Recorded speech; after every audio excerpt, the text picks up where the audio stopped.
Thank you. I'm going to talk about eating out, which was developed by some members also of the so-called me group.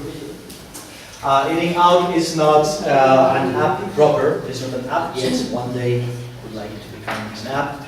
But it was an online course that can be run. It is an online course that can be run on mobile devices.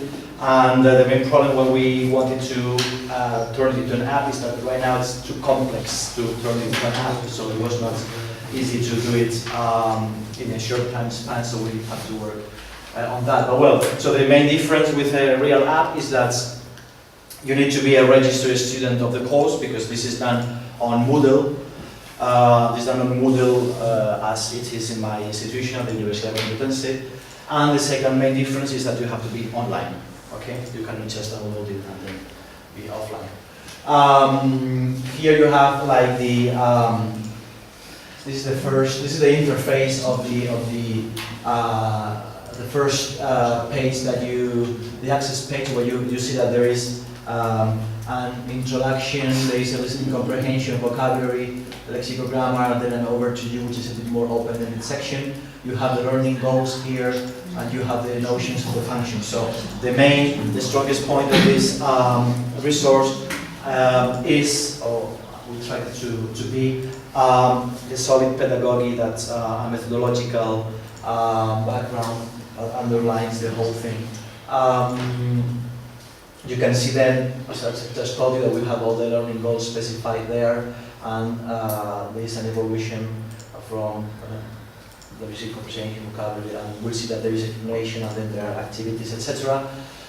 For the theoretical background, we use systemic functional linguistics. For the explanation, so in this particular case, for eating out, where there are 3 characters that go to a cheesesteak shop in Philadelphia, and they speak about their likings, dislikings of the different kinds of foods they offer there. When you speak about those things, you have to use a lot of mental processes. And therefore, we use an explanation of mental transitivity according to systemic functional linguistics applied to the level of those students who are, of course, not linguists. So this is a kind of first grammar explanation they have access to.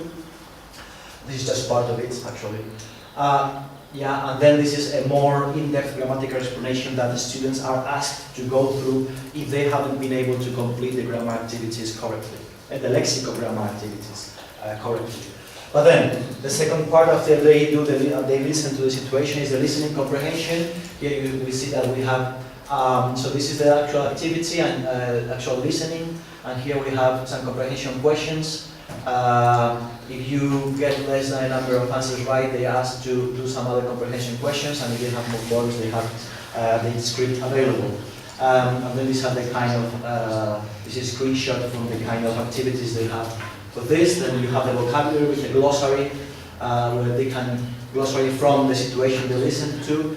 They can click and access the glossary, and then once they have sort of studied these expressions, or see if they knew them or they didn't know them, they click on the glossary is also available here. They can do some vocabulary activities in the same way that we saw before for the comprehension. And then this is the lexicogrammar. After the first explanation, they have a number of activities, mostly of the drilling type, because it's automatically corrected.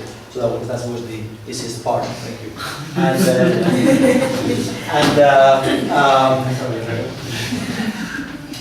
But even if they are drills, they are completely contextualized, because the drills contain all the lexicogrammar from the situation they listen to. And again, if they didn't do them right, they have access to a more in-depth grammatical practice and grammar practice, and then they have more activities to practice with. These are the kind of activities that you find there. And then over to you, which is a bit more open-ended, where the main character there writes his diary, and they have to spot some mistakes that he makes with mental transitivity, and they have to correct those things. So this is intended as not the course itself, but as a module within a traditional, conventional face-to-face course. It could also be for a module for a MOOC. That's all.